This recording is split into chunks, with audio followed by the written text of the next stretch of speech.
Today we'll talk about compositions, and this ties in directly with function notation, which we just did. So a composition is when you substitute one function into a different function. So think of it this way. When we did function notation yesterday, I said if you have f of x equals something, I can ask you to find f of anything. I can put anything I want in the parentheses. And what we do is we take whatever is in there and we plug it in for x. So a composition would be, like yesterday we did f of 5 and I plugged in 5. And we did f of 2x and we plugged in 2x. Well, a composition would be if I just put a different function in there. Like maybe I said f of g of x, or f of h of x, or f of q of x. I put a different function in there. But it's still just function notation and it's still just a substitution. So here's our notation. Let's start off with the one I just gave you, f of g of x. In words, I've already said it a couple times, but in words, it's f of g of x. It's exactly what it looks like. F of, and then in parentheses, g of x. Now what it means is you're going to take g of x, whatever that is, you're going to substitute or plug it into f of x for each x, and then you're going to evaluate. Now there is a second notation. I want you to be aware of it. I probably won't use it with you guys, but I do want you to know it in case you see it somewhere. That little circle symbol right here, that's actually the math symbol for a composition. So if you ever see two letters with a circle in between them and an X after it like that, that's a composition. That also says f of g of x. And just remember, the letters don't have to be f and g. So I could, in a different question, ask you guys to find h of q of x. And that would mean take q of x, whatever it is, plug it into h of x for each x. And if I wanted to write that using the other notation, I would write h circle q in the first set of parentheses, and then an x after. So we usually use f and g for most of our functions, but the letters could be anything.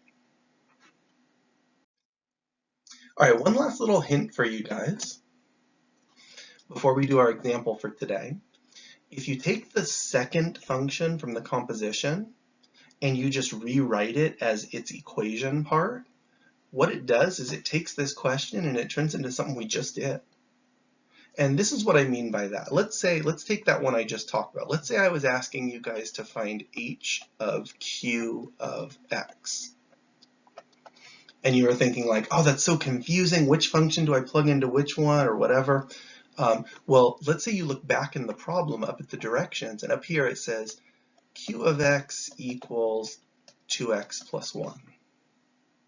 Well, what you do down here, just rewrite the question. You leave the h. Now, instead of the q of x, write the equation part for q of x. Write the 2x plus 1.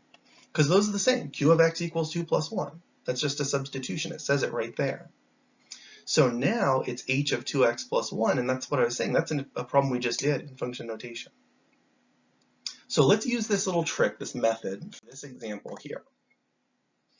So for this problem, I've given you two functions. I said f of x equals 2x minus 7, and g of x equals negative x plus 4. And then I asked you guys to find f of g of x. Well, what I'm going to do first, I'm going to take that g of x and change it into a negative x plus 4, the equation for g of x. So I'm going to put the negative x plus 4 here. And now all of a sudden, see, it's not even really a composition question anymore. It's just function notation now.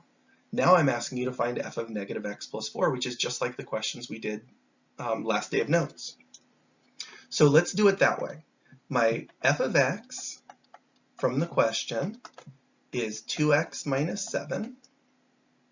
If I want to find f of negative x plus 4, then what I'm going to do is I'm going to take that negative x plus 4 and I'm going to put it in right there for that x.